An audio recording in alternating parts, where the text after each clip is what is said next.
What does it really take to build something extraordinary? Behind every thriving business is a powerful mix of grit, creativity, risk, and the relentless drive to keep going when others would stop. Welcome to the Next Venture Alliance Show, the podcast where entrepreneurs, innovators, and trusted advisors come together to uncover the stories and strategies behind remarkable ventures. With your host, Oliver Kotelnikov. Whether you're building, buying, scaling, or selling, this is your space to learn, get inspired, and prepare for your next venture. Glad to have you with us today for the Next Venture Alliance Show. My name is Oliver Kotelnikov. I'm an entrepreneur, storyteller, mergers and acquisitions advisor, and a business and commercial real estate broker. If this is your first time tuning in on the show, we talk to founders, business owners, self-starters, industry leaders, and trusted advisors who support them. Together, we explore both the strategic and the human side of entrepreneurship. On today's episode, I'm joined by the man, the myth, the legend, and sometimes a commercial real estate broker at NAI, Billy Pohl. Hi there. Thank you for that intro, Oliver. I love it. Well, a little more intro. I mean, Billy, you've been a commercial real estate broker since 2003. $500 million in transacted history, 4 million square feet, 400 sales and leasing transactions. I could just say, I'm sorry that this commercial real estate thing hasn't worked out for you. It sounds like it's been very enjoyable. It's been a great ride. I've been really fortunate. I've got into this business at a good time. I learned from some great mentors.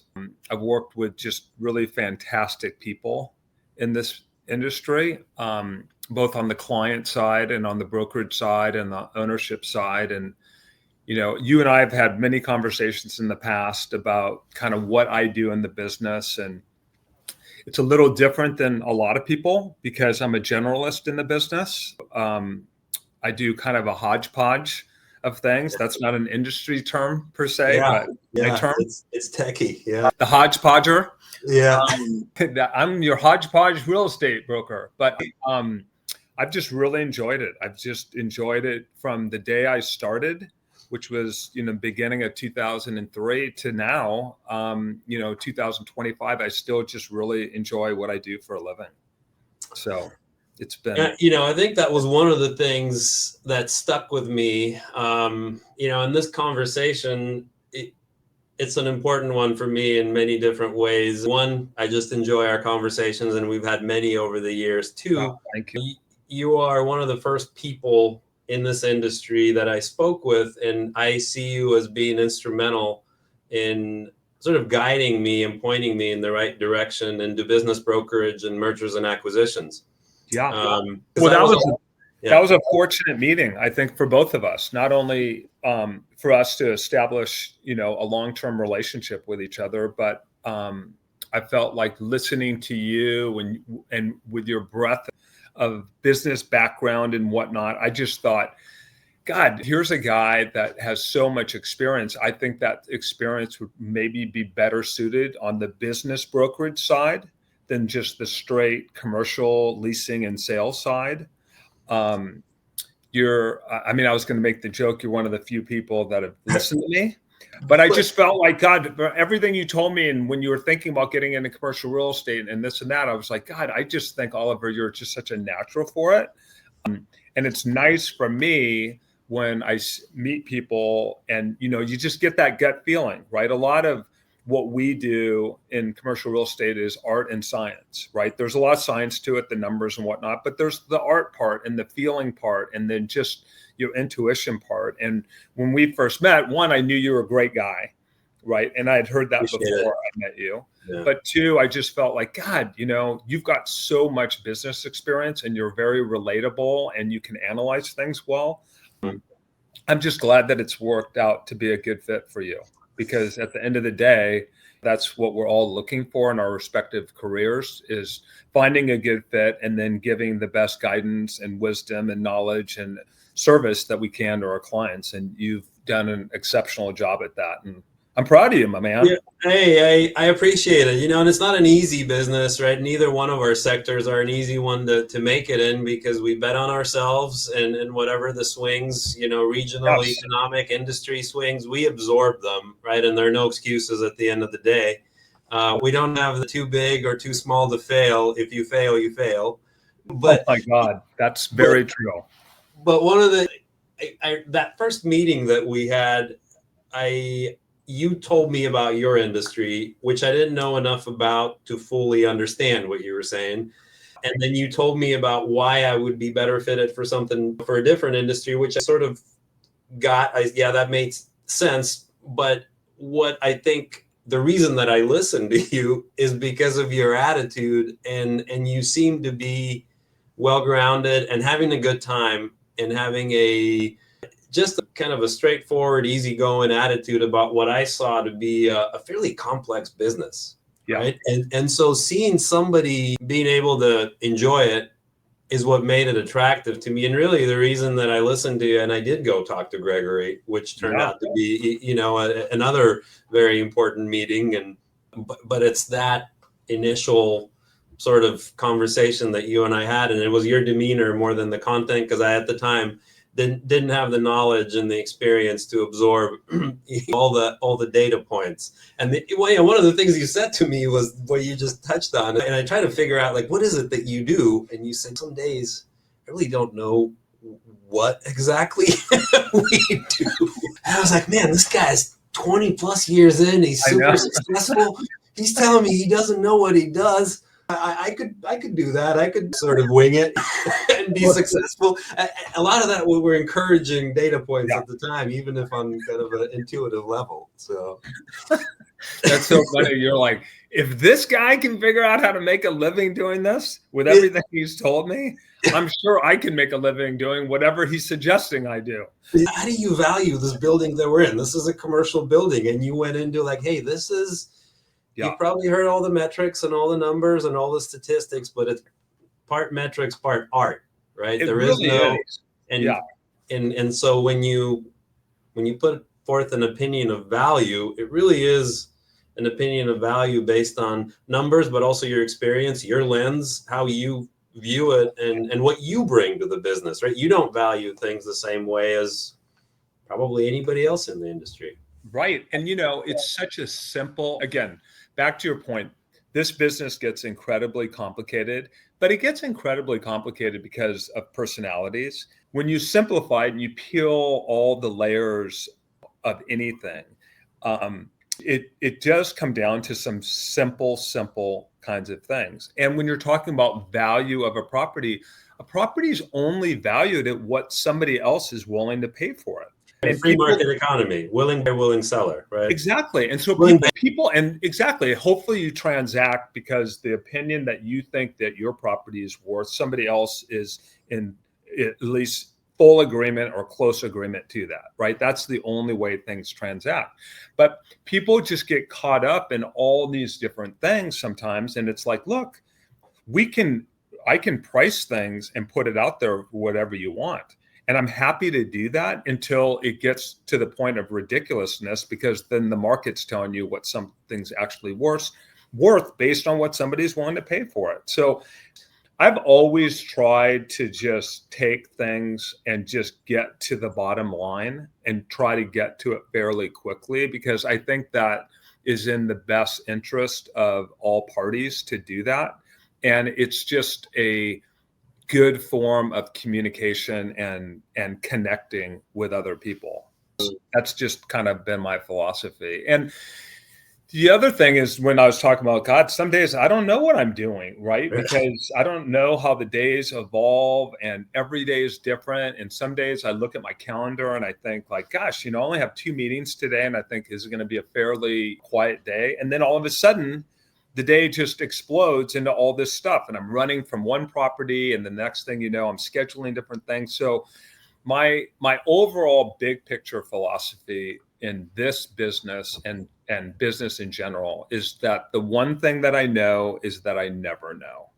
Mm-hmm. And I just try to kind of live by that, and never ever be completely surprised when I come across something that I've never seen before, because it seems to happen almost every day, literally. Which is what keeps it exciting, right? Exactly.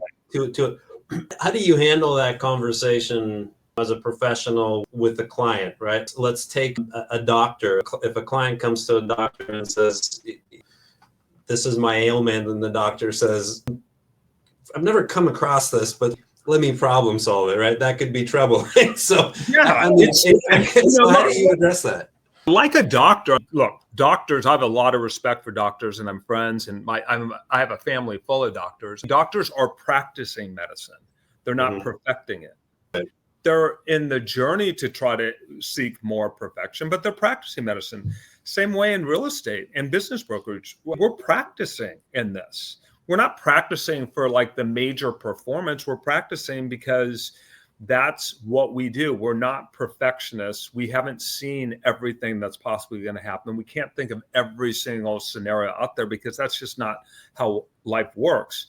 But the hope is you do something long enough, you're surrounded by enough good people that you've seen enough, been through enough, have enough experience to help your clients and the people you're working with make good, intelligent, long-term decisions. That's what it comes down to more than anything. And we put it in a range, or I do, right? I say, here's the fair market value. Yeah. It's between these goalposts. And I caveat that with the market will true it up, right? So exactly. We're not smarter than the market, right? We don't make the market, we work in the market. And I have to remind people of that all the time. The past couple of years have been especially challenging. The market is so hit or miss in the commercial market, in the Northwest, that when you hit, meaning like you take a property, you put it on the market, hopefully you priced it, where you think that you can sell it, or maybe a little bit more just to have room for negotiation. And then you get a lot of interest on it. There's been other times, and I will tell you, I don't need to go into all the examples, but there's been times when I have great property development sites in Seattle, Capitol Hill, where I've done a ton of work over the years. And we took one property to market there and literally did not have an interested party for over a year. Yeah. And you thought it was a home run. When we got that listing, I was so excited. I was like, this is just another opportunity when you can do potentially a call for offers, because there's going to be excess demand for it and this and that. We didn't price it that way. We didn't do it, but none of that. I mean, and so I was just, but again, that's getting in tune with what the market's doing now versus what the market was doing, let's say 4 or 5 years ago. Or what you thought it's going to do. Yeah. Just because it's not doing that. Or because I'm a Seattleite, I know that corner extremely well, been by it 1,500 times, and thinking, oh my God, this is just a dynamite development site. It's going to fly off the shelf. And then next thing you know, nothing happens when you fall flat on your face. These things happen. And these things happen to people that have been doing this for a long time.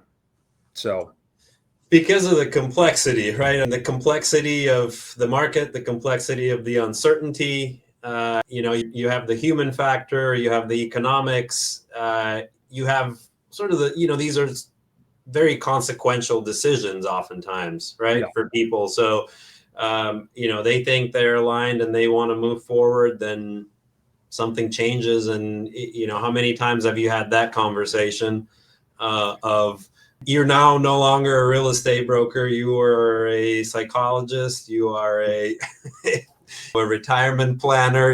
You're caveating stuff, saying I'm not a tax strategist, but it's exactly. Yeah. I mean, this industry. How do you have those difficult conversations where they look to you as an advisor and you need to sometimes make a decision? Yeah. I mean, it's hard. It's hard wearing a lot of different hats.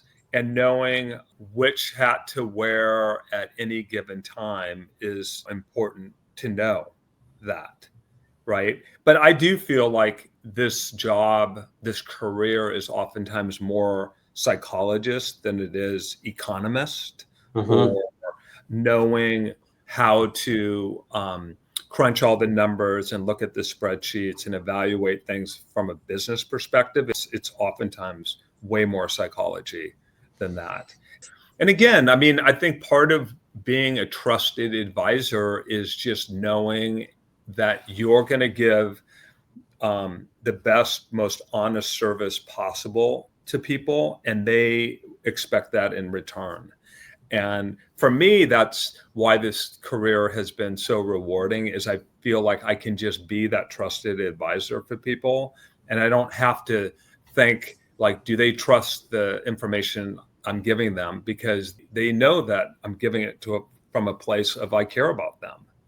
And it's nice. It's just great to have that special connected advisory rapport with people. And that was one of the reasons I got into the business in the very beginning, because I'd been in other industries and I just never felt like, God, I want to develop long-term relationships where you can continually work with people on a variety of projects, right? It's not just, you handle a transaction for someone and it's one and done, and you send them a holiday card for the next 10 years and you're kind of like this forgotten person.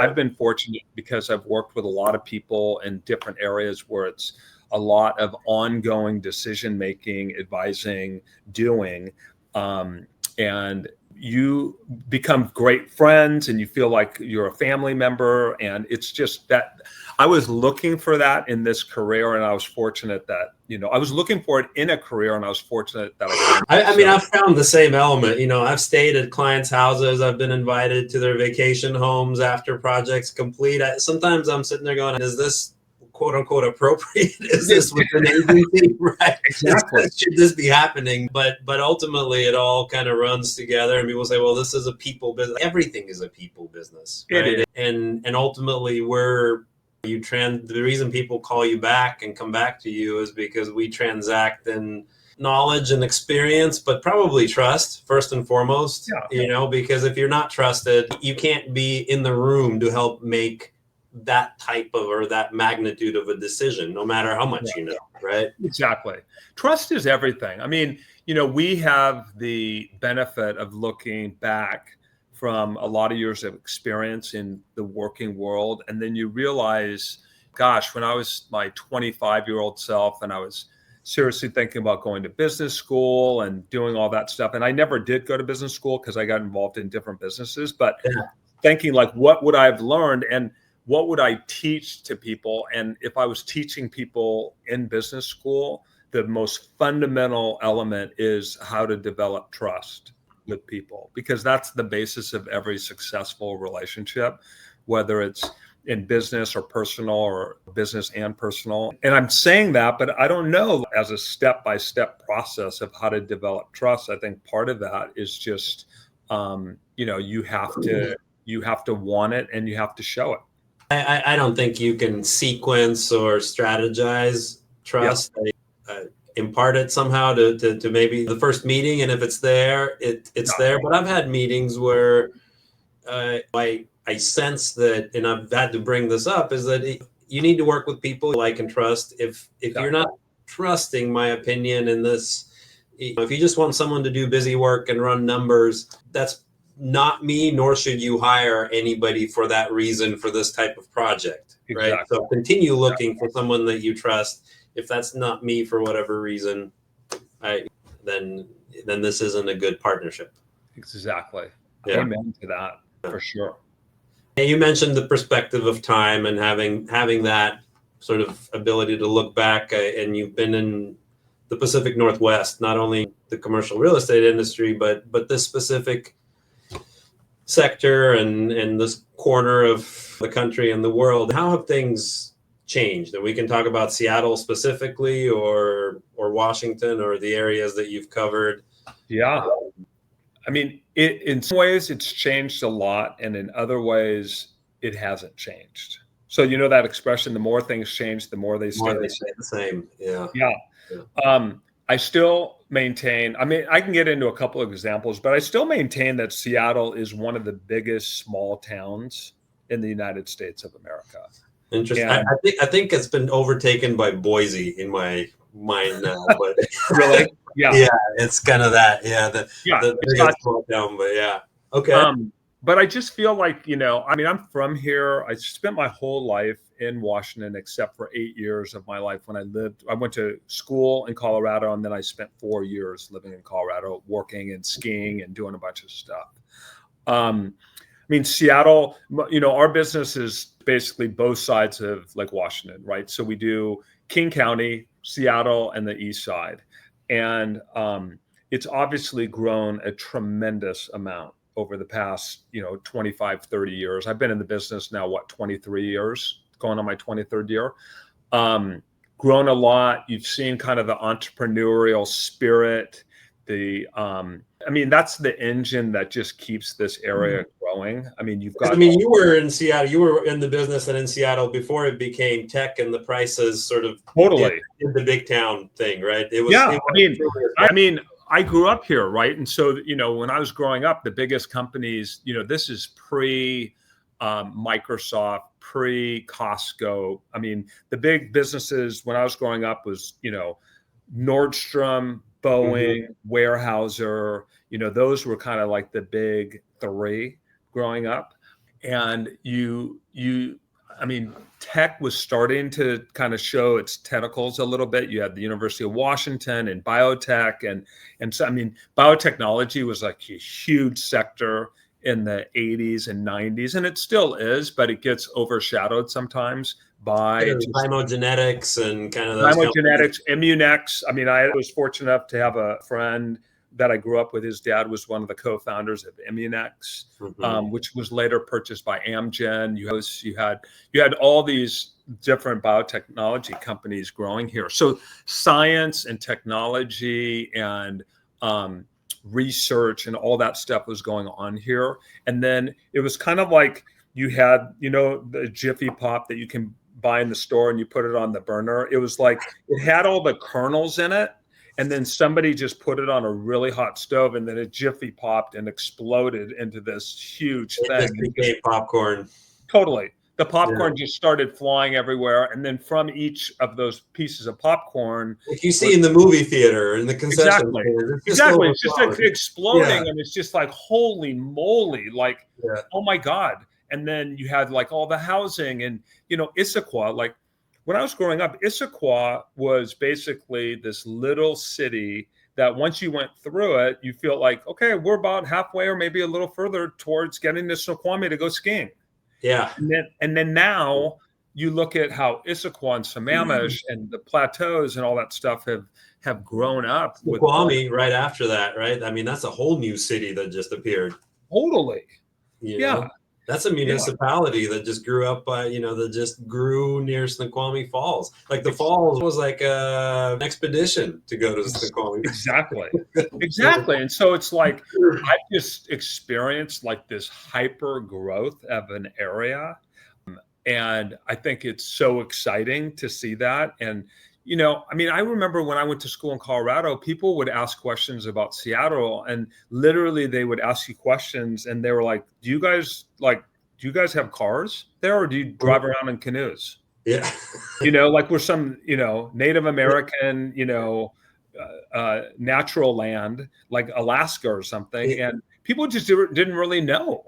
And now, I mean, Seattle really wasn't on the map per se, and now it's so on the map, and it got hip. And then in the early, late 80s, early 90s, grunge, music took a huge explosion. And I remember living through that and going and seeing all the bands and this and that. And then Seattle was just on the map. Like you had the music scene, you had the technology scene, you had like the corporate scene. You just had all this stuff popping out of the popcorn maker. I actually think in that exact order, it was music, and then it was probably kind of corporate. It got corporate, and corporate and tech kind of went hand in hand.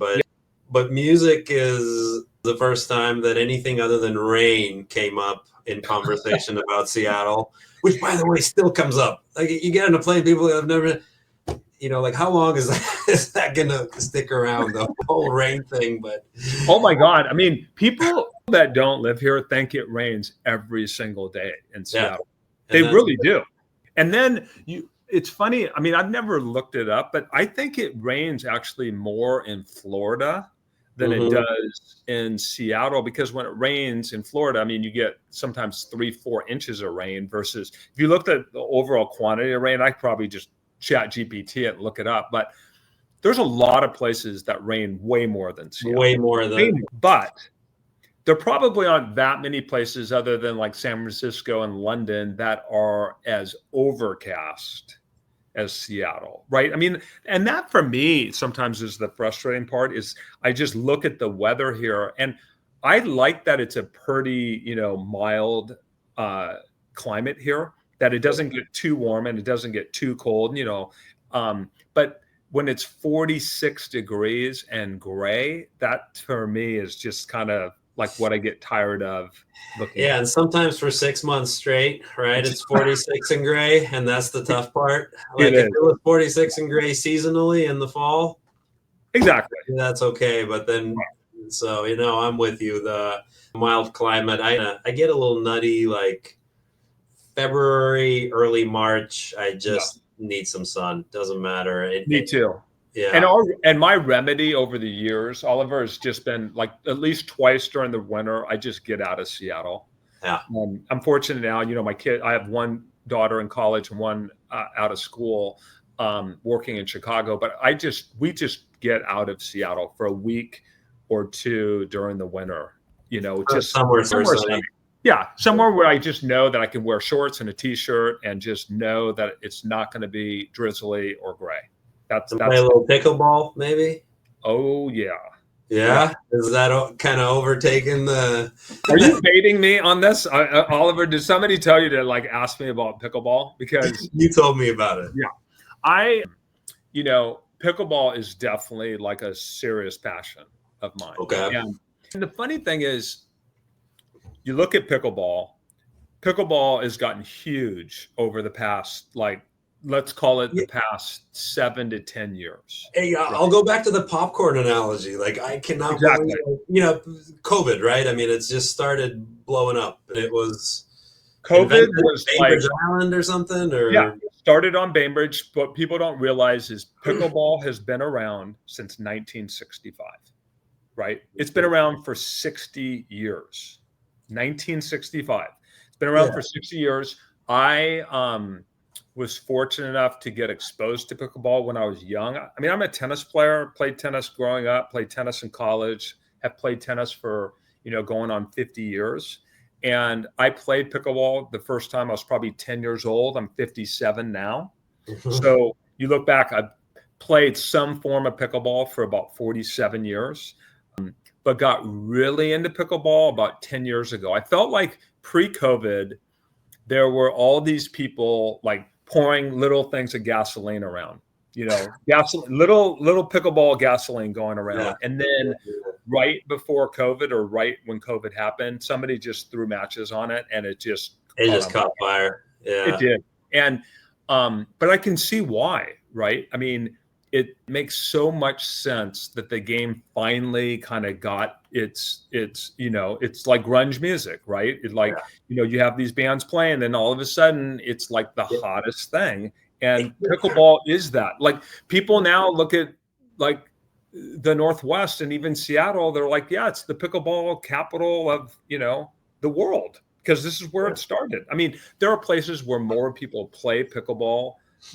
per capita than here because they have better temperature. I mean, they have better climates, right? You can play year round there. But I've gotten really into it and I love it. It was not only do I feel like it's so fun to play, but I wasn't looking for like a outside, new social group of people. I felt like, God, I know a lot of people in Seattle and I have met so many diverse, different people from playing pickleball that my friends sometimes ask me, they're like, do you like playing pickleball because you like playing pickleball, or do you like it just because you meet so many more people? And I think the answer is yes to both of it. I think it's fun and everybody can play it. You don't have to be a super, athletic person to be a pretty decent pickleball player. That's a low barrier to entry. It is. It's easy to learn. It's a really easy game to learn.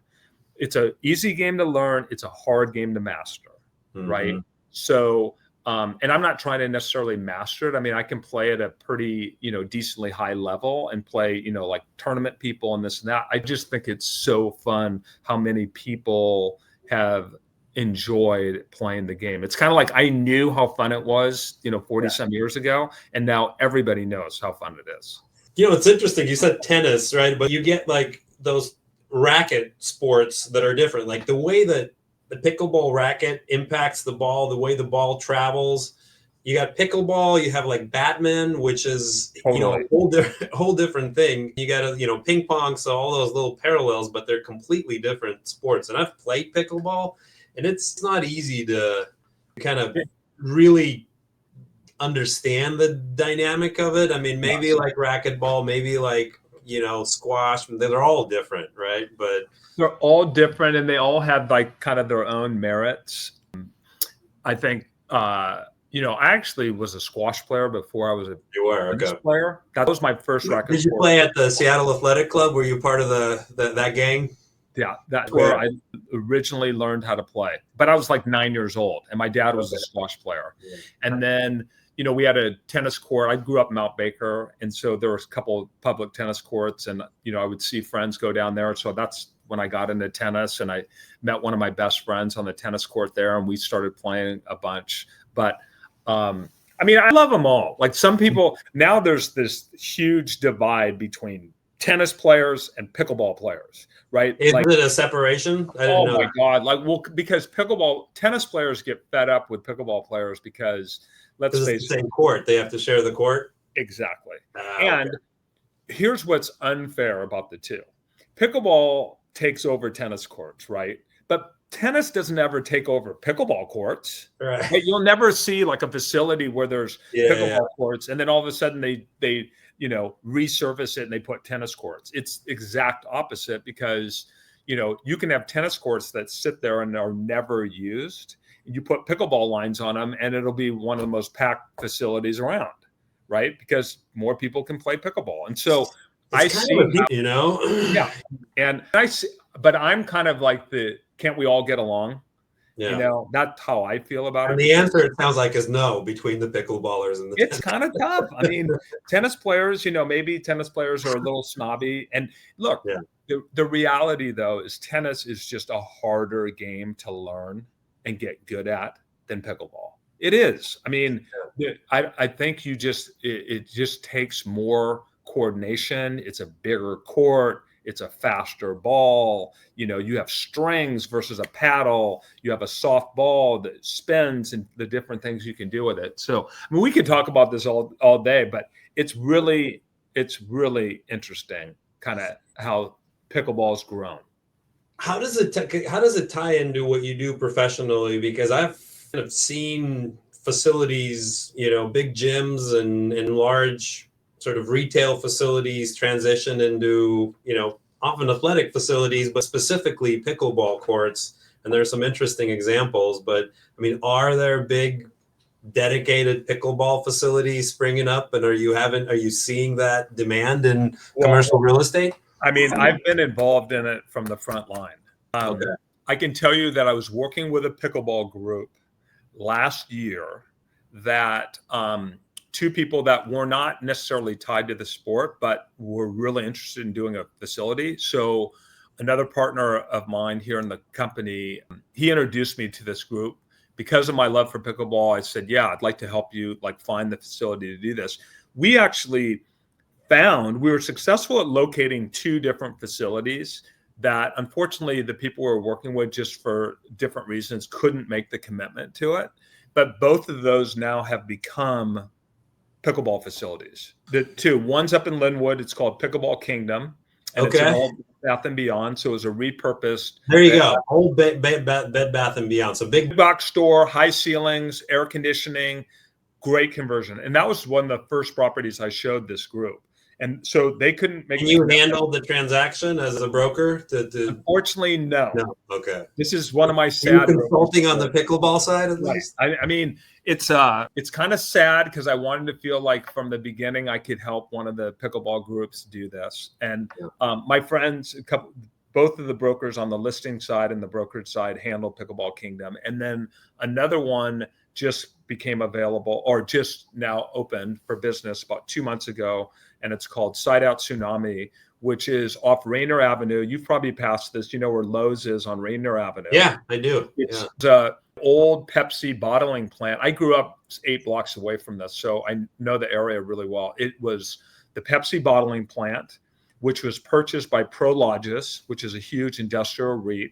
They have, a couple 100,000 square feet there, and they converted 100,000 feet, one of the big buildings there, into the biggest indoor pickleball facility in Seattle. It's 26 indoor pickleball courts. It's called Side Out Tsunami, and it is fantastic. Do you go play there? I mean, yeah. I go play there. I make the joke it's going to be my retirement home because it is so fun. They've done a phenomenal job. 26 courts, and they're just kind of one next to it, one big. Yeah, it's a huge, industrial building that has, it's pretty much either 20 or 24 foot clear height. The columns are really spread out, so you don't have to worry about that. Some of the courts are at different positions. You have some that are north-south and others that are east-west, but they've done a really effective job just putting in all these courts. There's fences around each court. What's the square footage approximately? What's the footprint? Honestly, I think their total footprint there is between 95 and 100,000 square feet. All They've got kind of a couple lounge areas. They've got that's like a 2-acre facility, essentially. Yeah, and they've got a ton of parking. I mean, with 26 courts, if you have 26 courts and most people play doubles pickleball, that's 26 times 4. So you're 104 people, and then people waiting and this and that. I mean, they have great parking. I mean, I think they were so smart in landing that location because it's, close to I-90. It's close to get I-5. So it's close for East Side people and it's close for West Side Seattle people. And I love it. I mean, it's a pickleball conversion zone. I mean, that's the go-to right now. It's huge. But then here's the other thing. So you're talking about how it applies to the business. I'm always paying attention to who's doing what, not only for pickleball, but repurposing buildings. And in Bellevue, like off Bellevue Way and Main Street is the old Sports Authority. And that recently was converted into a new pickleball facility. They just opened up 2 days ago called Bellevue Pickleball. And that's 13 courts, indoor pickleball courts. So we went from an underserved market for several years with indoor pickleball to one where all of a sudden we have great things for pickleball players. So we've got the one in Linwood, there's one in Mukilteo, there's one in Seattle, there's one in Bellevue, there's another one, the Theo's Chocolate Factory in Fremont. Yeah, near the canal, right? Yeah. Exactly. Yep. That's coming. These buildings all used to be something else, and now they're housing this latest, most popular activity. Right. And people are trying to figure out too. I mean, I get asked this question, is it going to be like frozen yogurt? Is it going to be like That's a great analogy. Is it going to be over in 5 years, right? Exactly. Yeah. And again, I don't know. Yeah. I mean, I do think, with any mass proliferation of concept, there's going to be good operators and bad operators. So at some point, there will be some sort of consolidation with these different businesses because not everyone will be able to survive. But I do think this is not a trend. I do think this is a lifestyle that will be around for a long time. I just don't see pickleball dying like, frozen yogurt places. I just think there will be a couple that are probably built and not operated properly, and it will get either consolidated or maybe a few closed down. But I think it's here to stay. That's my gut. And, only time will tell. I mean, I think business-wise, it's strategically smart because it captures a wider demographic. So you can't play tennis. If you used to play tennis, basketball, soccer, any of those types of sports, you can't really, won't advise it, and people are typically get injured. I mean, I'm an injured soccer basketball player, and I still play occasionally, but I wouldn't want to keep playing it. At 50, 60, you can still go out there and play pickleball and find community and get exercise. And who cares if you're great at it or not, or whatever it is. It's not a competition. It's about being out there and being active and doing something new for a lot of people, right? They can pick it up fairly quickly, and I'm sure there are different levels. Absolutely. And these places, these like Tsunami, for instance, I mean, are really good about, getting people, they have the open play. You can show up, you can put your paddles, stack paddles with people and play with different people. And they divide it at, beginner, intermediate, advanced, elite. So they really work hard to try to get like abilities together. And, if you're an advanced player and you want to play with some of your friends that aren't as good, you can do that too. And it's just, I think the accessibility of this sport is different than almost any sport I've ever seen. Really anybody can play it at any age. Which is what it really should be, which is more than can be said for tennis or golf, for instance, right? Exactly. Yeah. I mean, I play pickleball I literally have played pickleball for people that age from 10 to 94. Yeah. And you can do it quickly. You can go out and have a great 45-minute pickleball outing, right? Absolutely. I mean, I'm fortunate because I'm a certified coach in pickleball. I just did you that. are? Okay. All right. I went and did that because I want to do some things long-term with pickleball. I want to help people. I want to help underserved or underprivileged people get exposed to this sport. And I also want to help kids with disabilities. Maybe they're somewhere on the autism spectrum. I want to teach that.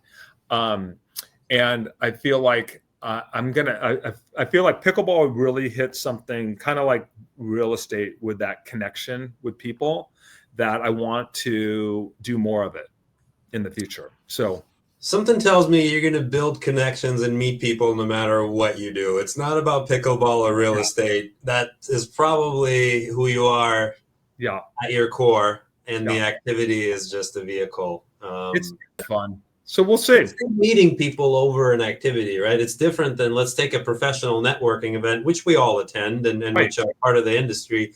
But there's a little bit of, I don't want to say forced, but we are kind of all here under a premise, and we need to find something to talk about. We know what it's about. We have a range of topics, but it's different than playing a great game of something or connecting with somebody over this activity that happens naturally, organically. Exactly. It's a different sort of level of connection, I think. What's the business model of a pickleball facility? I mean, is it like a gym? Is it per hour? Is it per month? It's a great question. And I think, again, in the infancy stage, which we are for intents and purposes, I think they're trying to figure that out. The ones that I've seen are really a subscription model. So you do a monthly, like a gym, you pay monthly. Like the Tsunami that I joined, I paid for the whole year. And then I have essentially unlimited, all you can eat, all you can play pickleball.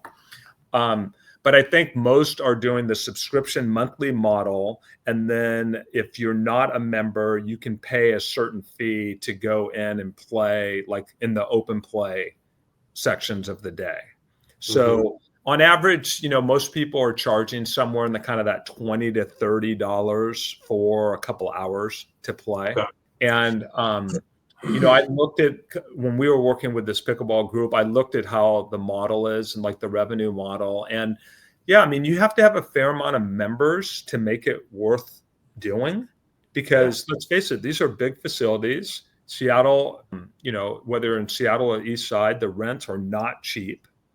And, the question mark that I always have about any of the pickleball models is whether, are these truly year-end numbers that you're year-to-year numbers you're looking at, or are they, gosh, it's great in the winter. It's great from middle of October to May 1st, but then are people going to then go play outside? and not play indoors. And and I think we'll only know that, when the time comes. So I think that's the trick for these places, get enough revenue that they can sustain themselves over a 7 or 8 month period rather than 12 months. So I mean, to make, probably a seasonal business model isn't going to work. We need to figure out a way to fill these gyms. An operator, an entrepreneur needs to figure out a way to keep people in there year round. I mean, you're not going to, and they're big it enough. may be that they do well year round because the sport has grown so fast that even if that you're a member of an indoor facility, and even if you want to play outdoors, but if that outdoor facility is packed in the summer and you can reserve a court and play indoors, I think people probably might play more indoor pickleball than they would usually do because they have that membership. So we'll see. I think that's going to be very telling in the next couple of years. And they're developing the business like any business, right? They're seeing what works. It's a little bit of sort of trial and error, and with anything new. Hey, but it's exciting. It's exciting. I'm just glad that a lot of people are jumping in the water and doing this because clearly there's a market for it. I mean, just from a membership. So Side Out Tsunami sold out their memberships in 3 weeks. Is this the Bellevue one, or this is the Seattle one? The Raid Offer Avenue. They sold their memberships. So it's a limited capacity of people that can be in there, and they sold out in 3 weeks for a year. So they're sold out now, and then they have a waiting list. So if some people decide to bow out of their membership, they have a waiting list. But I don't know how many they've sold, but it's. So if we get a basketball team in Seattle, what's going to be the hotter ticket? Season tickets to the new Sonics or Tsunami Pickleball? What's going to have a longer waiting list? I know. It's a legitimate question. They're probably in the same league. Seriously, that is hilarious. I hope that it's basketball. I hope that the demand still is for so many people to want to go see basketball, but. Yeah. Gosh, whenever that time is, pickleball just keeps growing. We'll see. I mean, what sort of play and confidence are the operators showing? What sort of lease do they sign? A 10-year lease on 100,000, a 20-year lease, like that? Because that's telling too what kind of play they're making. I wouldn't want to speak out of turn just because I wasn't involved in that. My guess, with the amount of tenant improvements that they put into the big one in Seattle. My guess is they probably signed a 10-year lease. 10-year, okay. Yeah. But what's interesting in Bellevue, where they did that one, that whole property is slated for redevelopment. And so that was purchased by a Canadian developer, a well-financed Canadian developer that's done several other projects in Bellevue. So they went in on that one knowing that they might only be there for a couple of years. So that model is very different than the one in Seattle. I mean, that could be a 2 or 3 year existence for the Bellevue one versus long for the one in Seattle. But if it works over that 2 to 3 years, they're going to be looking to relocate somewhere. It's kind of a proof of concept or a test of concept, right? Totally. I think it's absolutely that, Oliver. I mean, I think they'll have a dedicated customer list that will follow them anywhere, right? I mean, I think, you could probably do another long-term facility in Bellevue and probably sell that out. Be fine. Yeah. I mean, look at rock climbing or climbing gyms, right? There was, how many of the, for a while there was Stone Gardens and maybe the Bouldering Project, but it's like pizza places. Like when you think that the market is saturated, you find out that there's room for 1,000 more. As long as there's interest. Exactly. It's amazing what consumer demand can do. Well, and let's not forget when we were talking about businesses in Seattle that have had a major impact. I mean, look at Starbucks, right? And look at coffee. I mean, I've been fortunate enough to work with some great coffee clients. Mercury's being one, Kotelnikov being another. I work with Blazing Bagels. I mean, I do site selection work for all three of those companies. And, it's so interesting. People ask the question, I mean, how many coffee places can you have in one geographic area? And the answer is a lot, you know. And Again, we don't know, right? We don't know the answer. We keep don't. testing the ceiling, and every time it's higher and higher. Like it's to me, you know. But again, that's been a really for me, that's been a great front seat ride to those types of businesses. I've just seeing how they can grow and the whole category grows, as well as just like with the population growth. I mean, isn't it amazing how something brand new can come in and take up this massive segment of the market? Like, who would have thought pickleball, right? I know. However many years ago, you know, like you said, the game is however many decades old, but it sat dormant until it just detonated over something. It went viral, and all of a sudden, we can't find enough space, you know, in the great state of Washington. I know. We can't build them fast enough, right? And it makes you think like, okay, so what was going on during all this time before? Yeah, and what were these people doing for exercise? Well, I know. Like, I should take you, Oliver. I should take you over to Tsunami just so you see. I'd love to join you. I'd love to take you over there. I'll give you a pickleball lesson if you want. I'm athletic enough to where I can pick things up quickly. So yeah. We'll get Stephen Cohen out there, and you know, another friend. You know, now you're pushing it, but but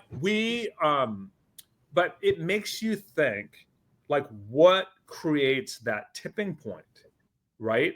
Pickleball could have gotten big 30 years ago, but it didn't. It got big in the past 5 to 7 years. And what caused that? And no one could have predicted it. No. Yeah.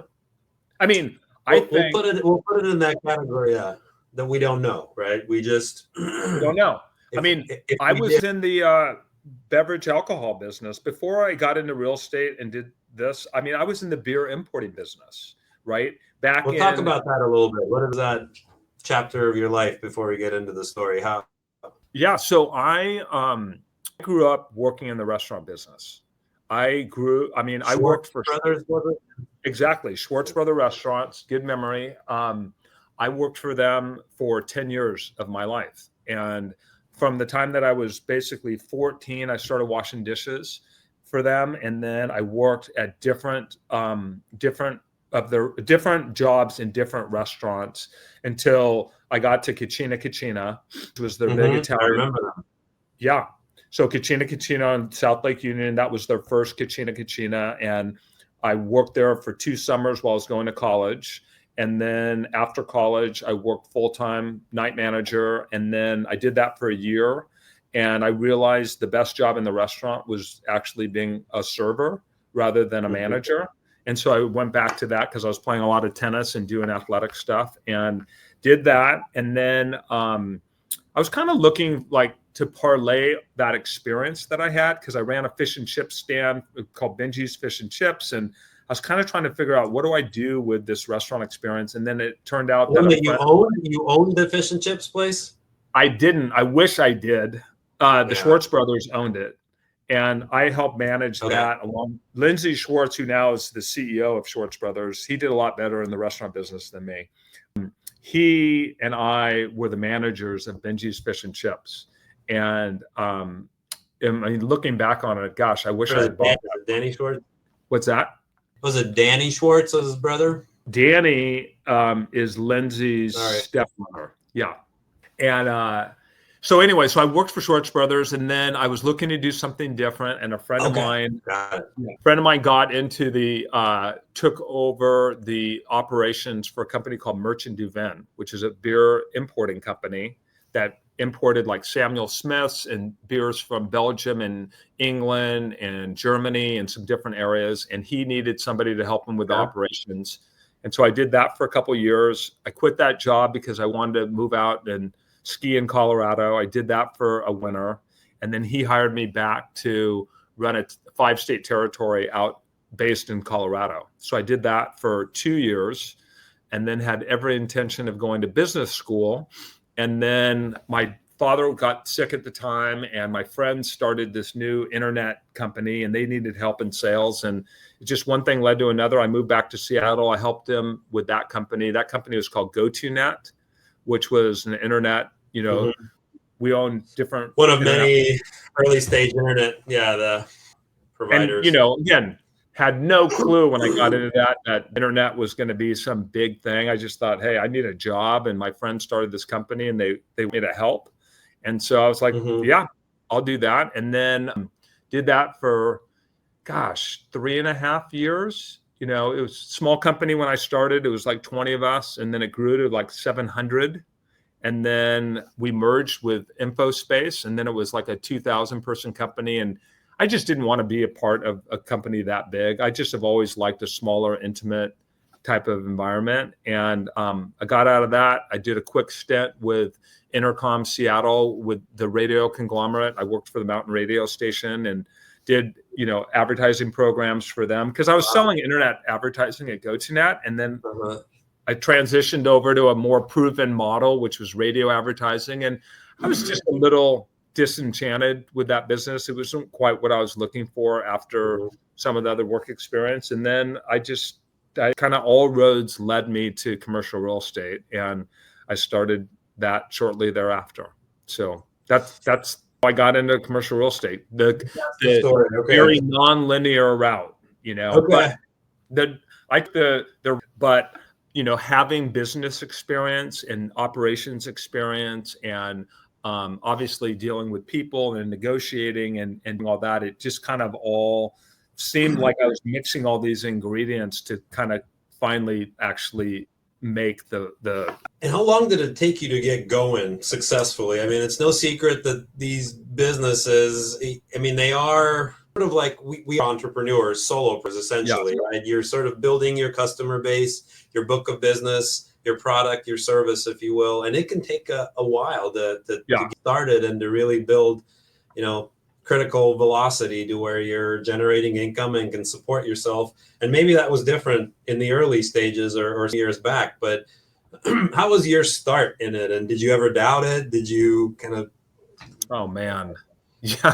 How long did it take? How have I been in this business? 23 years. It's taken me about 25, quarter century. Yeah, it's taken me about 24 years. No, I'm kidding. Nice. I think even when we met and I was talking to you about like getting started, 2017, you and I met. 2017. Wow. Yeah. 8 years ago. Crazy. Yeah. It took me, that first year, I remember it was really hard. Brutal. Because it, I know a lot of people in Seattle, but I didn't have any experience, and it's catch-22, right? Like I would go to people and just say, look, I'll work on anything. I just want experience. Good, the bad, the ugly. I took on listings that probably nowadays I would not do it just because the chances of being successful with that, I know how to evaluate it now. And back then I didn't. I needed to have my sign up somewhere, and I needed to see if people would call me. You need to have your name on it. Exactly. And you're building up a name, you're building up a reputation, you're trying to get this knowledge. And, my wife and I, she knows better than anybody. I made way more money as a waiter at Kachina than I did in my first year in commercial real estate. That's how long in your commercial real estate career before she starts making overtures about going back to serving, saying, Billy, about 24 years. He still says your fallback. You're a great waiter. You can still always do that. No, you were a guy when she met you. You were a guy with cash in your pocket every night. Then you talk about some mythical check you're gonna get 3 months from now. Like she's like, "Where's the check? I've checked all your pockets, and I've also checked the checking account, and I don't see anything. I know. This is not what I signed up. Are you volunteering? Tell me." So no, I think, again, you're building or rolling out this snowball, right? And the snowflakes that turn into, particles that turn into rolling it. I think it took me probably 3 or 4 years before I felt like I was kind of getting the ball rolling. And and having some success for my clients where it was turning into like, hey, we've done this one location and like, let's do something else. So I worked on a piece of property and they liked what happened. And so I felt like so that was 2003. So it was I was kind of grooving for about 4 years. And then, 2008, the market really changed and we went into a really down market, but at that point I'd built up clients. And so then we got through that 2 or 3 year period. And then it was like a really great period until basically COVID, right? Mm-hmm. So I would say, 4 years, and then it was a weird kind of 2-3 years, and then a long run after that. But I always caution people like, hey, if you're looking to, I had a friend that ended up working with you guys or through another a business broker with IBA. I really encouraged him to purchase a business rather than, he really was gung-ho. He wanted to get into commercial real estate, probably the right personality. He just wanted to get from point A to Z quicker than I felt. Yeah, then I think is realistic. I like, look, I'm going to be quite honest with you. You can't make a good living in this business until you've gone through the school of hard knocks and been in the trenches for probably 3 or 4 years. And I think that's accurate. I think for people getting this business, look, this is a fantastic business, Oliver. I could stand on a soapbox and anybody that'll listen to me, I would tell you that it's a fantastic way to make a living, but it is really hard to get the ball rolling. It's there's not a lot of barriers to entry. To get a license isn't that difficult, right? As you know, and I know, you take the practice test, you get the license, and then you have a license and you have no experience. You have no client base. You have your name, but that's established in other industries, but nobody knows, like, do you know how to negotiate a real estate deal? Do you have any sense of like how to put this together? And you don't even know if you have that, right? Because you haven't done it. Yeah. And I just encourage people, if you're long-term thinkers, especially if you're young and you're young enough that you have the support at home, whether that's financial support or just the mental support of knowing that it's going to be lean for a little while. That's important to have. That's an important conversation. If you're married or in a serious relationship, it's going to be hard in the beginning, but are you approached a lot? Are you mentoring people? Are people asking you, because obviously it's easy to look at, you and 25 years in and you're pickleball and you look great and you're feeling good and your name's out there and everybody knows who you are and people are calling you, right? There's a horrible role model now. Like, oh God, I want to be like Billy. That's what I felt. Well, exactly. Like some of the young guys here, I'm like, don't do what I'm doing. Like they'll hear me come in the office and I'm talking to, a couple friends and planning a trip and doing this and that. But what they don't see is, the 70 hours of work that I was putting in when I had a, new marriage, young family, I'm working all day, I'm having dinner, I'm working at night, I'm up all night thinking about deals, I'm stressed, it's different. I try never to forget that. And I do get approached to people. I'm kind of like one of those people when people like want to suggest somebody to have an informational interview, my name comes up because I've done several different things. And I'm happy to give my advice to people, and sit down. I'll talk to anybody for an hour and a half. It's just, I don't know, I'm not the most efficient person with my time or probably other people's time, but I'll always just tell you everything I know because I feel like, that's a way of giving back, right? Yeah. There's some responsibility that comes with success and people can give back in different ways. Some people volunteer, some people donate money, but having those open and honest conversations. And I find that you're kind of like Gregory in many ways. You guys are peers and you're out, in the industries in terms of just experience, stature, success, but also in terms of your open door policy. Totally. Because I'm amazed at of you. Like Gregory's too. He's like, I'll talk to anybody. I'm like, where do you find the time? You've got 20 plus brokers. You got a mentor. You got all, your own deals. You have networking. You have all these things spinning. yeah, he'll talk to somebody who's just wants to talk to him about business brokerage. He'll meet him for coffee. He'll go have lunch. Totally. Where do you have the time? Well, and Gregory is exceptional too in that, he's so knowledgeable. And I've had a great relationship with IBA and Gregory and a lot of you guys for a long time. And he's so exceptional because he is a super busy guy, but you never feel like he's too busy for you. Right. So like you can have 10 different things on his plate, all going on, but like you call him or you stop by and see him and it's just like, oh my God, like I know this guy's super busy, but he always has the time for people. And it's a great quality in him. And I think you're similar in that way. And I've had that same kind of dynamic with him on the phone or in a meeting where like my phone will be buzzing or I'll have something happening in my head. I'm like, there's no way that Gregory's talking. There's no way that I'm busier than him, right? I know. Professionally speaking. So making that time, I think, is critical. And in terms of giving back, that's one of the biggest things you can give back is these conversations. Yeah, I mean, I just hope that look, when it's again peel the onion and you take out the layers. I've had really great mentors in my life. Who are some of them? I mean, who were your mentors? I mean, I can name like I almost name them by sector when, like the different industries. So when I was, John and Bill Schwartz, especially John Schwartz, because he was more the day-to-day. John Schwartz was a huge mentor of mine.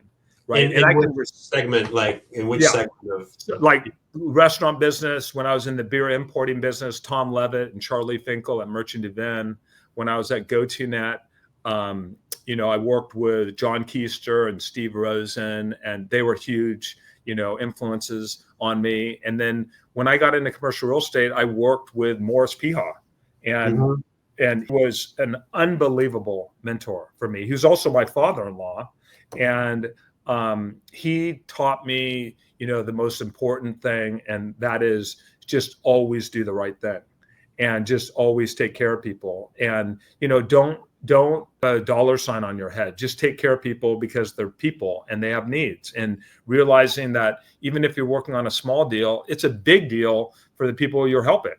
Right. And he was just an exceptional as far as just the way he could communicate with people and his influence with people. And I just feel like, those are 4 like business mentors. I felt like I had great parents. I've been blessed with a lot of great friendships in my life, and I'm constantly being, taught life lessons by good friends. And I just feel like, hey, if I've been able to be a sponge and absorb all this, I want somebody to like take the sponge and squeeze it out of me and give it back to people. And, again, pay it forward. Yeah. Yeah.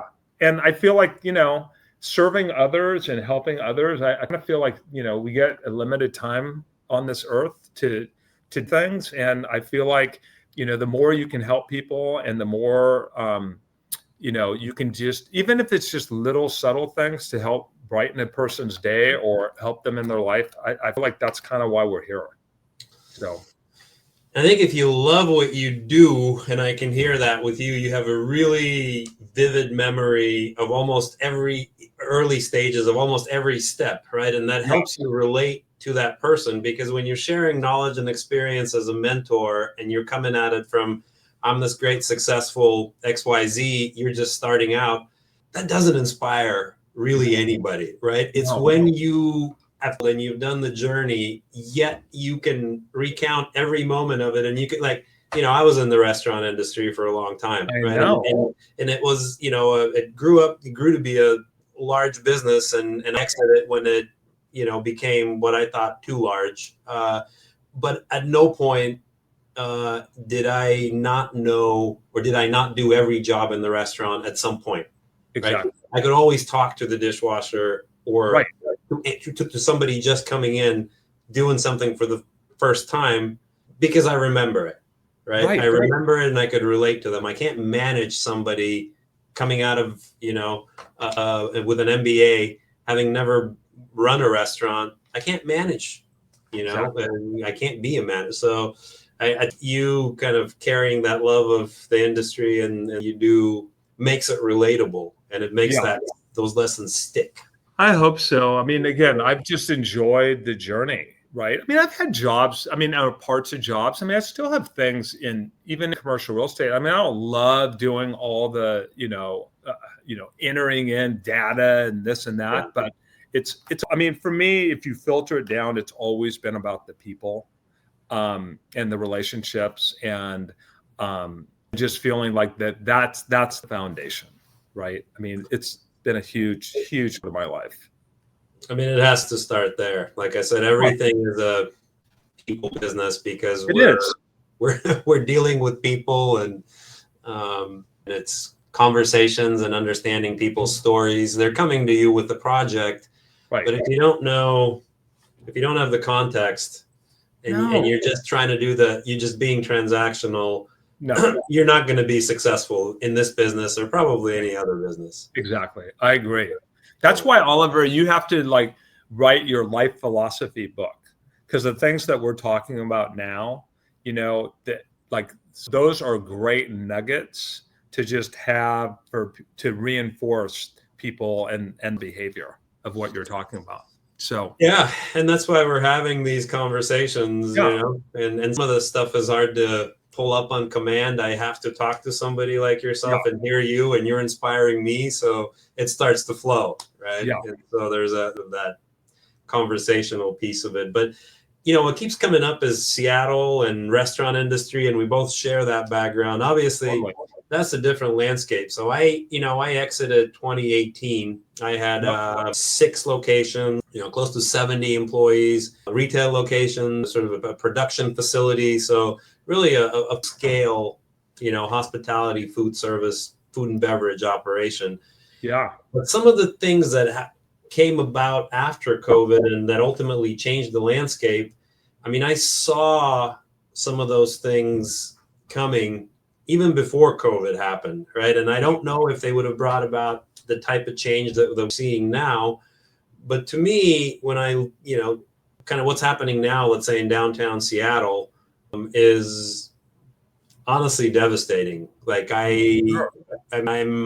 It's not a place that I recognize. And some of that ties into kind of my question is, what's happening in the commercial real estate space and the occupancy, and because people aren't returning? Is it, I guess ultimately, is it ever coming back? I mean, are we getting our city back to the way it was, or is the new normal something else that we're not even knowing yet what it is? Well, that's a fantastic question, of which I wish I had the answer. I kind of look at both sides of my brain, and the optimist, Seattleite, entrepreneurial, love the city, always feel connection. Like Seattle's always going to come back, right? It's because, geographically how it is between water and mountains, there's a finite amount of area, and there's a lot of different ways to look at that. And I think the optimist in me says, yes, it will come back.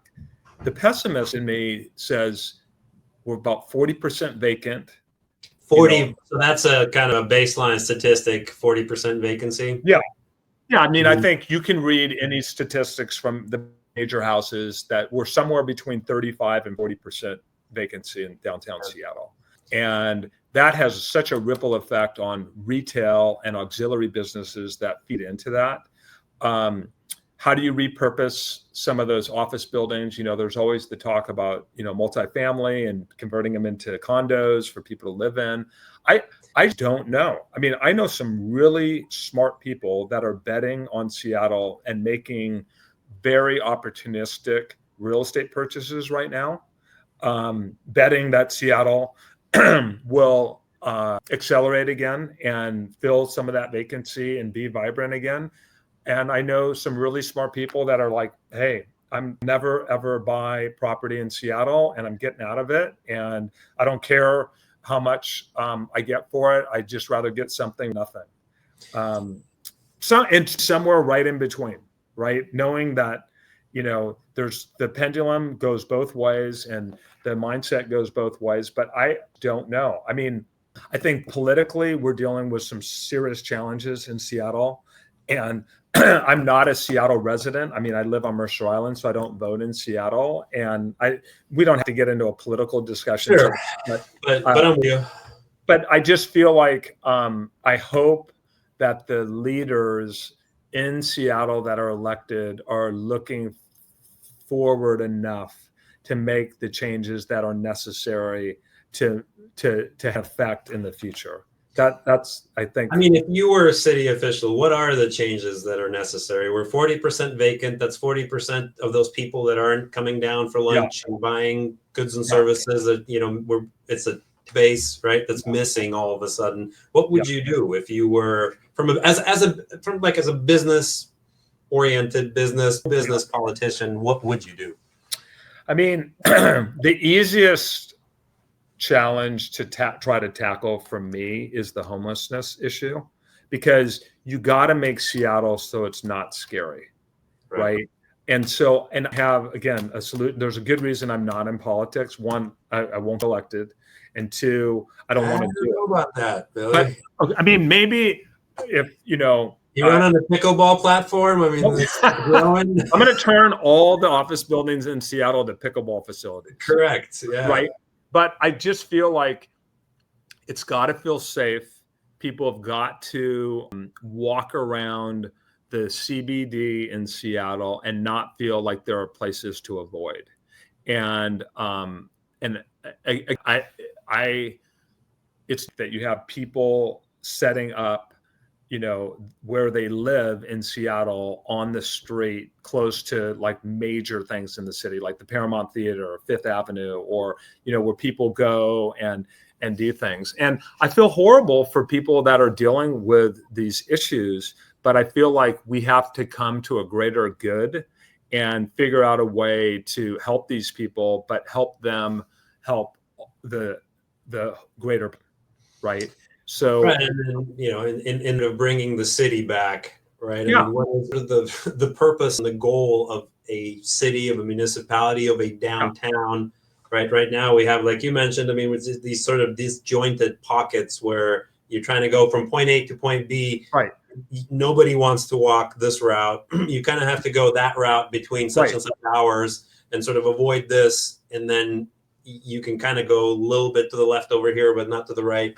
Right, that's a kind of a pedestrian sort of. No, people have to feel safe, and then they have to feel excited about something, right? Exactly. We're really far off from. We're a city the size of Chicago, right? Mm-hmm. Chicago obviously has parts where, due to different ethnicities, you're not going to go to different parts. But the core of it, right? If you walk around downtown Chicago, you feel pretty darn safe, and I feel like I'm just using Chicago as an example because my daughter is a nurse there, but I feel like we could have what Chicago has, right? And that is to feel safe. How many blocks of Chicago would you say are walkable? Like, because Seattle has areas of 2 to 3 blocks, and then it ends right now. No, I mean, Chicago is, God, I don't even. That's a great question. I mean, certainly as long as Michigan Avenue is. Right? Will you commercial realize how many contiguous blocks of walkable? I mean, you should be able, like downtown, the problem with downtown is once you get to 3rd Avenue, you're at a jam, right? Because nobody wants to go to 3rd Avenue, right? So you're looking at from 4th on up to like 9th or 10th, or getting up on Capitol Hill. People don't want to cross it like it's a picket line, right? They just. Exactly. Yeah. I don't want to do it. And I'm from here, and I will do it. If I'm going to Wild Ginger and, I park 3 blocks away, I'll do it. But you can't have that. And certainly when we've taken tourists that have come to the city and they notice it and they're like, holy moly, I was walking up from, First Avenue, and I was going towards, one of the restaurants on 4th or 5th or 6th, what in the world is going on there? You just can't have that. And oftentimes these are people that have visited you in Seattle 10 years ago, right? So they have a reference point. Exactly. Go, is this even the same place, right? Yeah. And Seattle feels so different than the city I grew up in. And again, I grew up in South Seattle. I mean, I'm not afraid of rough areas, right? I grew up in Mount Baker. Mount Baker was a very divided area. You have a couple night as you get close to the water, you have a couple, some varying streets. As you get closer to Rainier Avenue, it gets a little rougher. And I'm okay with that, right? I understand that, but not to the point where I felt like so unsafe. I felt like I was going to get mugged or harmed, or I wouldn't want to have my family there. I never felt that way growing up. And I didn't feel that way in Seattle up until maybe, like you said, about 10, 12 years ago. And it's just, it makes me sad, when I see like the tents and all the things that have been erected in the city throughout it. It just makes me feel like, wow, that's not the city I grew up in.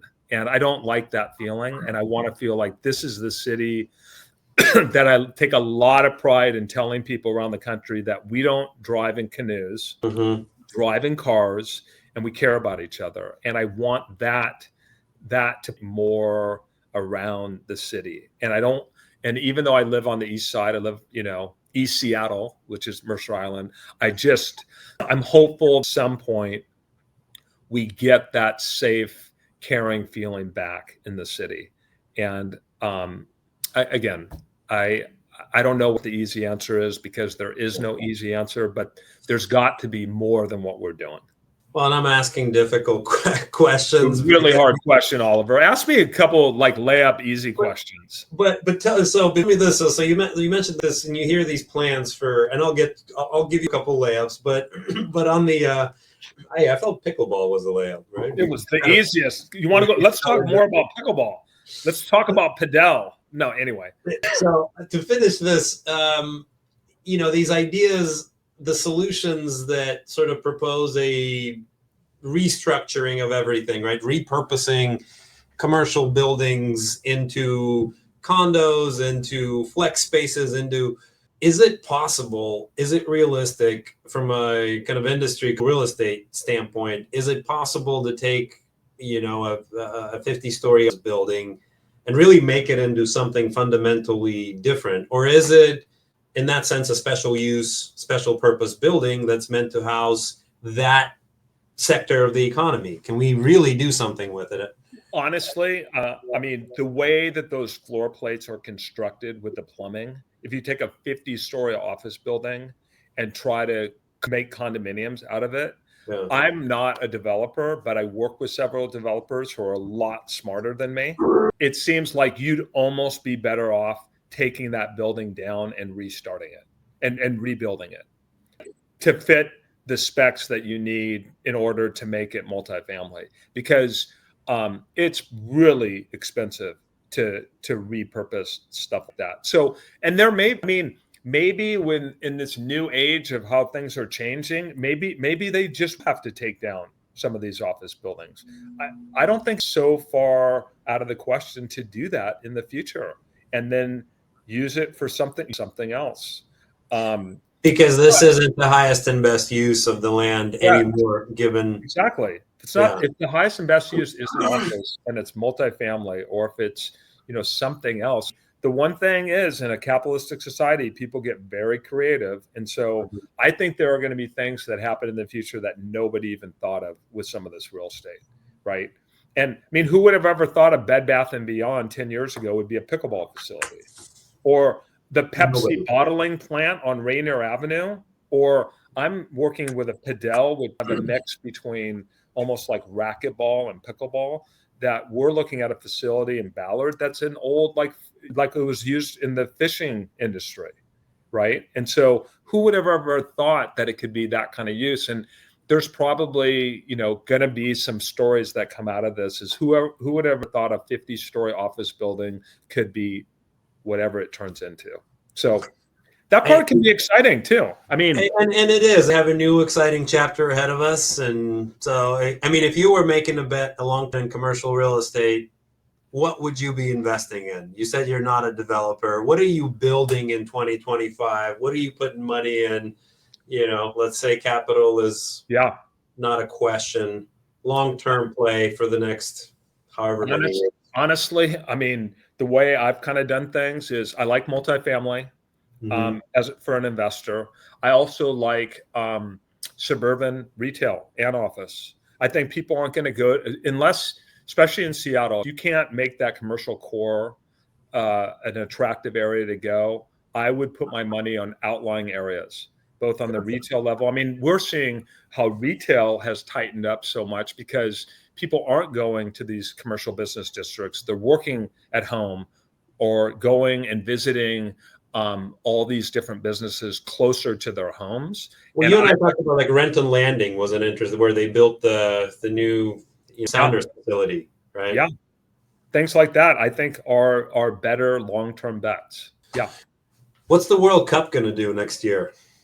I think Seattle, I mean, again, I'm hoping that we can kind of really clean things up because Seattle has the opportunity to shine like it never has, right? I mean, bigger. I mean, that 6-week period is going to be bigger. I mean, if you look at the volume of people, that's bigger than a World's Fair. That's bigger than, I mean, World's Fair overall probably had more people, but it's going to be huge. I think nothing is bigger than the World Cup. I've nothing. been. Nothing is so you've been. I haven't been, but yeah. you know. And I'm talking. Actually, my next call today at 4:00 is with an outdoor advertising company to help one of my clients because we're looking at possibly doing something related to the World Cup on one of his buildings, and the amount of advertisers and dollars that are going to roll into Seattle is astronomical. I think Seattle, again, take the Jiffy Pop analogy, it would be like Jiffy Pop times 10, right? And I think we've got our work cut out for us, right? Between now, it's not that far away. Well, they better figure out the light rail, you know, because they're going to need it. I mean, that has to be operating. Like having the light rail go across I-90, I mean, that has to be done for next year because we don't have the parking infrastructure to get all these people where they need to go. People are going to have to take light rail. But I'm super excited. And for my clients, you know, and family and people that have businesses in Seattle, I mean, that's our time to shine. And if I was the mayor, which I'm not, and far from it, but if she's got to be, you know, pounding and ringing the bell of like, guys, this is our time. Like there's never a better time to promote Seattle than right now. And I just hope that, you know, she and the city council and everybody can just be on board with that. It's going to be, I'm super excited. I haven't bought tickets and I'm a soccer fan. I mean, I love the Sounders. But we get closer, I'm going to figure out a way to at least go to 1 or 2 games. So I do yourself a favor. I mean, anything you can do to go and catch. And if it doesn't really matter even what the game is, it's really the energy, you know, that's in the stadium. Exactly. Yeah. Everybody wants to see the pedigree, you know, the marquee games, but man, it can be, you know, even the smallest, most unknown teams. It's just are so cool because it is the most popular sport in the world, right? And so, and that goes with it is unbelievable. And I love it. Yeah. My short answer, which is never a short answer, is it's super. I love yours. This is why we have the long form conversation. Exactly. So I'm super pumped for it. And I know you got to run. Do we have a few more minutes or you got to? Yeah. No, I basically have, I've just got to roll from this call to the next one. So call it like 10 or 15 more minutes. Awesome. Well, it's the real estate and kind of the industry. What are you, pickleball, any sort of life advice things? What are you doing? Things you're reading, things you're listening to? What's catching you? I know you're always, you have some new and you have some new ideas. So where are they coming from these days? So things. One, with both of our daughters out of the house, my wife and I are traveling more, which has been great. We've always loved to travel, but now we're doing like more extensive traveling. We've been doing like some back road bike trips, which are you're basically biking, or they have these multi-sport trips where you do biking, hiking, and kayaking. We've done 4 of those since our youngest daughter went to college last year. She's now a sophomore. The other thing for me that's super fun is skiing is still a passion of mine. And my youngest daughter, she's at the University of Utah. So we rented a house in February, and we spent the whole month in February in Salt Lake City and had friends come stay with us the whole month. and I ski 21 out of 28 days. And in Park City or where? I ski. I do the Icon Pass, and so that I was gets going you. to ask you which pass. Yeah, I do Icon, and my two favorite. Well, I'll tell you my three favorite: Snowbird, Alta, and Snow Basin are my three favorite on the Icon. But I ski all of them, right? It's Snowbird, Alta, Solitude, Brighton, Deer Valley, Snow Basin. Deer Valley, okay. Deer Valley just expanded. My working at Deer Valley this winter, and she's been going through the training, and they just expanded. They just opened up 2,000 more acres, and so they're a total of close to 5,000 acres now, and doing just a crazy amount of expansion there. It's phenomenal terrain, and the snow it's a different kind of snow almost, you know? It is. Yeah. So you know, Oliver, because I was a total Colorado snob before, right? 8 years of my life. That's a high bar. Colorado is a high bar. Colorado's phenomenal. But I will say, and I've gone on several ski trips to Utah, Utah has the best snow in the country. I mean, from my experience and just time after time again, and from this past February, there's nothing like skiing Utah snow. It's easy to ski. It's easy to move. It's light. It's just, there's something about it. It's a little it kind of skis it for you. I mean, I was in Park City a couple of years ago, and it's just, it's phenomenal. So I'm excited. I'm going to go back down there in February this year. So the traveling has been a passion. Just seeing friends, and just doing fun things with friends has been great. As far as reading and business, I have been listening. There's a podcast out there called Acquired. You've probably I'm familiar. Yeah. So it's David and Ben, who actually worked with one of my cousins in venture capital. I see.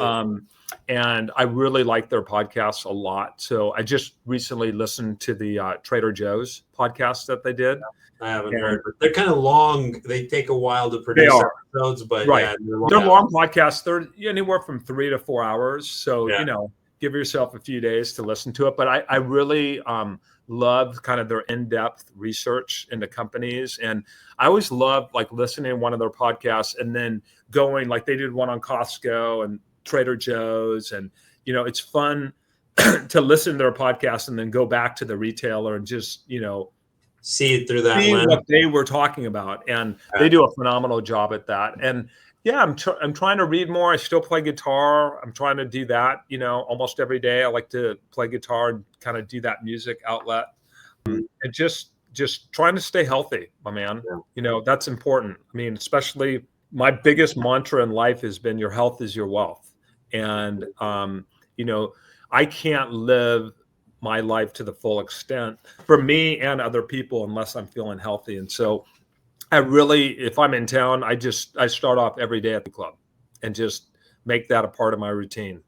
Most important meeting I have in the day for myself is that one. What time do you get going? Where are you at the 7:30. I'm at 7:30. 7:30. And I either swim or group fitness or swim, or occasionally I play pickleball over there, but most of the time it's just working on serious fitness. How important is it you mentioned obviously important, but just to disconnect in this business and be fresh and kind of have the fresh perspective and maybe a little bit of beginner's eyes and huge. The stress that you are under in this business that you're not even aware of, it's important to have an outlet.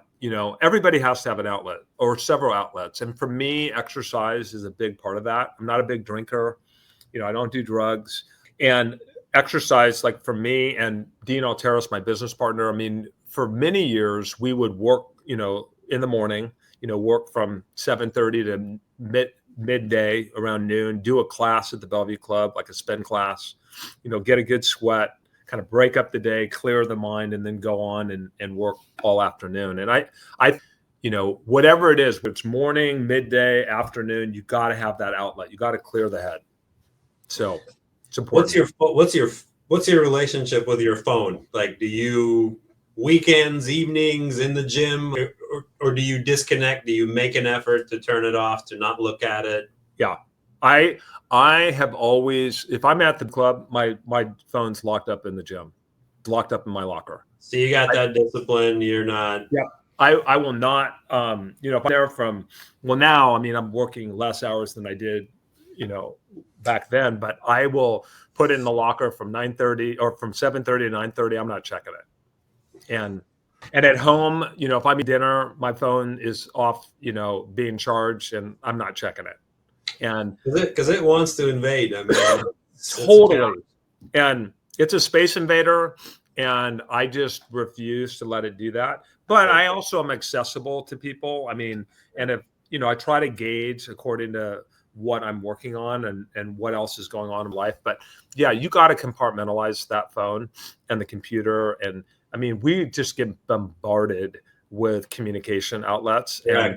Yeah. Important than otherwise, right? Yeah. And compartmentalize, I mean, put it in a compartment with a lock and lock it up. That's Totally. totally. Because it, to constantly want attention, and you just have to figure out a way to put it aside. So that's good advice. Billy, I really appreciate the time. I know you got to run. It's been a great conversation. More than the conversation, I appreciate your mentorship and everything that you taught me over the years and getting me my start in this business. I don't always say that, and we sometimes talk enough, but I want you to know that I remember it and appreciate it. Yeah. You know what? My pleasure, my man. I'm super proud of you and what you're doing. And when I hear great things about you, Oliver, it just makes me smile. I'm like, I knew Oliver would be great at this, and you are, and keep paying forward, my man. I try to actions and be available to people, and more importantly, like you said, be healthy and kind of keep your head fresh so that when you're needed for someone else, yep, you're there for it. Yep, exactly. So let's do pickleball, my friend. Happy holidays. Have a great Thanksgiving, and we'll be in touch. We'll see each other hopefully soon. Happy Thanksgiving, and are we doing the pickleball outing? Dude, let's do that. Offline, let's set something up for December. Just text me, and I'll get you over to Tsunami for sure. Perfect. I love it. Okay. Awesome, bud. Talk to you later. See ya. Bye. Bye.